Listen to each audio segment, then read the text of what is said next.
i no al revés.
Que tots els equips han sortit molt armats de jugadors. La primera part s'ha imposat el marcador i el terreny de joc.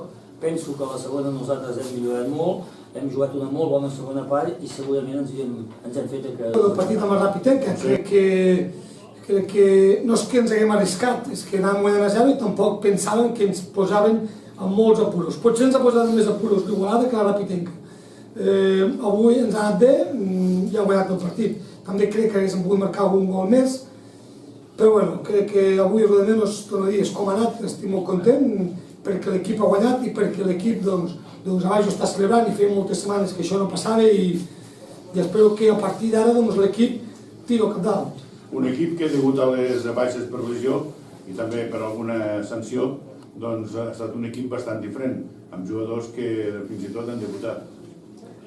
Sí, avui s'ha d'agrair i s'ha de felicitar sobretot a jugadors com Jordi Bello, que ha jugat en una posició que no havia jugat mai i ha estat espectacular. Avui jugadors que normalment són canvis o recanvis o que no estan acostumats a 90 minuts, avui els han tingut. Avui ha jugat Miqui, que fa 8 mesos que no jugava i que això és un problema.